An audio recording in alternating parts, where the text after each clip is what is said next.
ಗುಜರಾತ್ನ ಅಹಮದಾಬಾದ್ ವಿಮಾನ ದುರಂತದಲ್ಲಿ ಸಾವನ್ನಪ್ಪಿದವರ ಸಂಖ್ಯೆ 270ಕ್ಕೆ ಏರಿಕೆಯಾಗಿದೆ. ಅಹಮದಾಬಾದ್ ಸಿವಿಲ್ ಹಾಸ್ಟೆಲ್ನಲ್ಲಿ ಹೆಣಗಳ ರಾಶಿ ಇದೆ. ಹಾಸ್ಪಿಟಲ್ನಲ್ಲಿ ವಿಮಾನದ ಟೇಲ್ ಅಡಿಯಲ್ಲಿ ಸಿಲುಕಿದಂತಹ ಗಗನಸಖಿ ಶವವನ್ನು ಹೊರಗೆ ತೆಗೆದಿದ್ದಾರೆ. ದುರ್ಘಟನೆ ಬಗ್ಗೆ ಮೊದಲ ಬಾರಿಗೆ ವಿಮಾನಯಾನ ಸಚಿವ ರಾಮ್ ಮೋಹನ್ ನಾಯ್ಡು ಮಾಹಿತಿಯನ್ನು ಹಂಚಿಕೊಂಡ್ರು.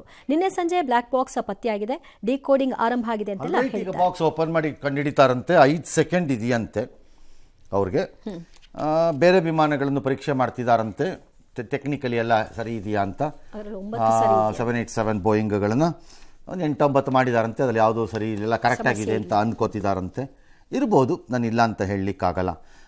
ಇನ್ನು 240 ದೇಹ DNA ಒಳಪಡಿಸ್ತಿದ್ದಾರೆ. ಅದೊಂದಷ್ಟು ದೇಹಗಳ ಗುರುತು ಈಗಾಗಲೇ ಹಲವಾರು ರೀಸನ್ಸ್ಗೆ ಸಿಕ್ಕಾಗಿದೆ. ಮತ್ತು ಇದರಲ್ಲಿ 5 ಸೆಕೆಂಡಿನ ಆಡಿಯೋ ಬಗ್ಗೆ ಮಾತಾಡ್ತಿದ್ದಾರೆ ಎಲ್ಲರೂ, ಪೈಲಟ್ದು. ಪರ್ಟಿಕ್ಯುಲರ್ಲಿ ಇಟ್ಸ್ ಫ್ರಮ್ CVR ಇಂದ, ಕಾಕ್ಪಿಟ್ ವಾಯ್ಸ್ ರೆಕಾರ್ಡರಿಂದ ಅದು ಬಂದಿರುವಂಥದ್ದು. ಫ್ಲೈಟ್ ಟೇಕ್ ಆಫ್ ಆಗ್ತಾ ಇಲ್ಲ, ಎಂಜಿನ್ನಲ್ಲಿ ಫೋರ್ಸ್ ಇಲ್ಲ, ಥ್ರಸ್ಟ್ ಇಲ್ಲ, ಮತ್ತು ಕೆಳಗೆ ಹೋಗ್ತಾ ಇದೆ ಫ್ಲೈಟು, ಅಂದರೆ ಲಿಫ್ಟ್ ಇಲ್ಲ, ಸಂಪರ್ಕ ದುರ್ಬಲ ಆಗ್ತಾ ಇದೆ, ಮೇಡೆ ಮೇಡೆ ಅಂತ ಕೂಗಿದ್ರು ಅಂತ ಲಾಸ್ಟ್ 5 ಸೆಕೆಂಡ್ ಅದನ್ನು ಹೇಳ್ತಾ ಇದ್ದಾರೆ.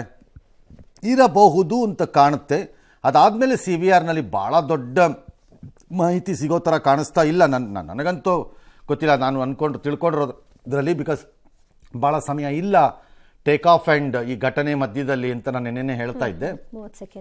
ಈಗಲೂ ಹಾಗೆ ಅನ್ನಿಸ್ತಿದೆ. ಬಟ್ FDRಲಿ ಫ್ಲೈಟ್ ಡೇಟಾ ರೆಕಾರ್ಡರ್ನಲ್ಲಿ ಸಿಕ್ಕಬಹುದು, ಯಾವ್ದಾದ್ರು ಎಕ್ವಿಪ್ಮೆಂಟ್ಸ್ ಮಾಲ್ ಫಂಕ್ಷನ್ ಆಗಿದ್ದರೆ ಪಾಸಿಬಲಿ ಗೊತ್ತಾಗೋ ಚಾನ್ಸಸ್ ಇದೆ ಅಂತ ಕಾಣುತ್ತೆ. ಇನ್ನು ಯಾವ ಹಂತಕ್ಕೆ ಹೋಗಿರಬಹುದು ಇದು ಅಂತ ಈಗ ಅನ್ನಿಸ್ತು 5 ಸೆಕೆಂಡಿನ ಈ ಕತೆ ಕೇಳಿದಾಗ.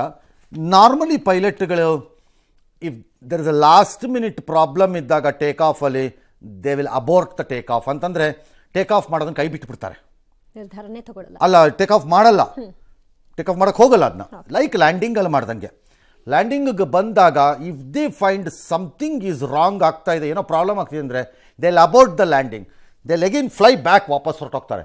ಮತ್ತೆ ಸರ್ಕಲ್ ಮಾಡಿಕೊಂಡು ಎಲ್ಲ ಪರಿಸ್ಥಿತಿ ಸರಿಯಾಗಿದ್ದರೆ, ಇಲ್ಲ ಅವರೇ ಸರಿ ಮಾಡ್ಕೊಳಕ್ಕಾದ್ರೆ ಮಾಡಿಕೊಂಡು ವಾಪಸ್ ಬರ್ತಾರೆ.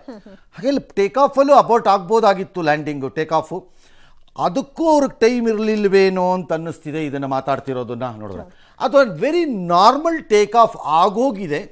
ಫಸ್ಟ್ 4 ಸೆಕೆಂಡ್, 2 ಸೆಕೆಂಡ್ಸ್ ಅಲ್ಲೋ, 3 ಸೆಕೆಂಡ್ಸ್ ಅಲ್ಲೋ, 10 ಸೆಕೆಂಡ್ಸ್ ಅಲ್ಲೋ, 8 ಸೆಕೆಂಡ್ಸ್ ಅಲ್ಲೋ, ಆಮೇಲೆ ಅವ್ರಿಗೆ ಪ್ರಾಬ್ಲಮ್ ಗೊತ್ತಾಗಿದೆ. ಹಾಗಾಗಿ there was no way he could about the take off also ಅಂತ ಕಾಣಿಸ್ತಾ ಇದೆ. ಈ ಮಧ್ಯೆ ಒಂದಷ್ಟು ಪರಿಹಾರಗಳನ್ನೆಲ್ಲ ಘೋಷಣೆ ಮಾಡ್ತಾ ಇದ್ದಾರೆ. ರಾಮದೇವ್ ಹೇಳಿದ್ದಾರೆ, ವಿಮಾನ ಟರ್ಕಿ ಮೂಲದ ಕಂಪನಿ, ಅದೇ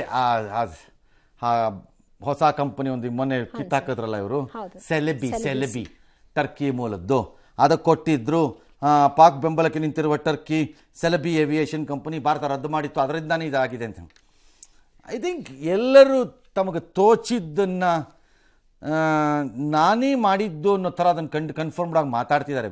ವೆರಿ ಸ್ಯಾಡ್ ಈ ಆಕ್ಸಿಡೆಂಟಲ್ಲಿ. ನನ್ನ ಪ್ರಕಾರ ಇದು ಬೋಗಸ್ ಇದ್ದಂಗಿದೆ. ಇರ್ಬೋದು ಸೆಲೆಬಿ ಏವಿಯೇಷನ್ ಕತೆಗಳು ಕೆಟ್ಟದಾಗಿರ್ಬೋದು, ನಮ್ಮ ಜೊತೆ ಸರಿ ಇಲ್ಲದೆ ಇರ್ಬೋದು. ಈ ವಿಮಾನ ಯಾವಾಗ ಹೋಗಿರಬಹುದು ರಿಪೇರಿಗೆ? ಅಕಸ್ಮಾತ್ ಹೋಗಿದ್ರೆ ನೆನ್ನೆ ಹೋಗಿರುತ್ತಾ, ಮೊನ್ನೆ ಹೋಗಿರುತ್ತಾ, ಮತ್ತೆ ಇಷ್ಟು ದಿನ ಆಗಿದೆ, ಮತ್ತೆ ಎಷ್ಟು ವಿಮಾನಗಳು ಹೋಗಿರುತ್ತೆ? ಇದು ಒಂದೇ ಹೋಗಿರುತ್ತಾ? Any people can speak anything, freedom. ಬಾಯಿ ಮುಚ್ಕೊಂಡು ಕೂಲ್ ಹೆಡ್ಡಲ್ಲಿ ಇದ್ದು ತನಿಖೆ ಮಾಡಿ ಏನಾಗಿದೆ ಅಂತ ತಿಳ್ಕೊಳ್ಳೋದು ಬೆಟರ್. ವಿಮಾನ ದುರಂತದಲ್ಲಿ ಮೃತರಾದಂಥ ವಿಜಯ್ ರೂಪಾನಿ 19ನೇ ತಾರೀಕು ಮೇ 19, ಜೂನ್ 5 2 ಸರಿ ಟಿಕೆಟ್ ಕ್ಯಾನ್ಸಲ್ ಮಾಡ್ಕೊಂಡಿದ್ರಂತೆ. ಆಮೇಲೆ ಅವ್ರು ಲಕ್ಕಿ ನಂಬರ್ ದಿನ ಹೊರಟಿದ್ದಾರೆ, ಬಟ್ ಅವ್ರ ಲಕ್ಕಿ ನಂಬರು ವರ್ಕ್ ಆಗಿಲ್ಲ. ಇನ್ನು 11A ಒಬ್ಬ ಬದುಕಿದ್ದಾರೆ. ಅದೇ ರೀತಿ 98ರಲ್ಲಿ ಅಂದರೆ 27 ವರ್ಷದ ಹಿಂದೆ ಅಹಮದಾಬಾದ್ ಥಾಯ್ ಏರ್ಲೈನ್ಸಲ್ಲಿ ಅಲ್ಲಿ ಸಿಂಗರ್ ಅಂತೆ, ಆ್ಯಕ್ಟರ್ ಮತ್ತು ಸಿಂಗರ್ ರುವಾಂಗ್ ಸಾಕ್ ಅಂತ, ಅವರು 11A ಕೂತಿದ್ರು. ಅಲ್ಲೂ ಅದೇ ಥರ 100 ಚಿಲ್ಲರೆ ಜನ ಸುಟ್ಟು ಭಸ್ಮ ಆಗೋದ್ರು. ಬಟ್ ಇವರು ಮಾತ್ರ ಆಚೆ ಬಂದ್ಬಿಟ್ಟಿದ್ರು ಒಬ್ಬರು. ಅದಕ್ಕೆ ಆ ಕತೆ ಈಗ ಜನ ಬಿಚ್ಚಿಡ್ತಾ ಇದ್ದಾರೆ. ಮತ್ತು ಆ ವಿಮಾನ ನಿಲ್ದಾಣದ ಹತ್ತಿರದ ಜನ ಈಗ ಹೇಳ್ತಿರೋದು, ನಮಗೆ ಸಾಕಾಗೋಗಿದೆ, ನಮ್ಮ ತಲೆ ಮೇಲೆ ವಿಮಾನಗಳು ಹೋಗೋದು ಇಳಿಯೋದು, ಹತ್ತೋದು ಇಳಿಯೋದು ಆಗಿ ಭಯ ಆಗ್ತಾ ಇದೆ ನಮಗೆ, ನಮ್ಮನ್ನೆಲ್ಲ ಸ್ಥಳಾಂತರಿಸಿ ಅಂತ. ಗೊತ್ತಿಲ್ಲ ನೀವು ಯಾರು ಫಸ್ಟ್ ಬಂದ್ರಿ ಅಂತ, ವಿಮಾನ ನಿಲ್ದಾಣ ಫಸ್ಟ್ ಬಂತೋ ನೀವು ಫಸ್ಟ್ ಬಂದ್ರೋ ಏನೋ ಐಡಿಯಾ ಇಲ್ಲ, no idea, I don't know. ಅದನ್ನು ಸರ್ಕಾರ ನೋಡಬೇಕಷ್ಟೆ. ಎಸ್.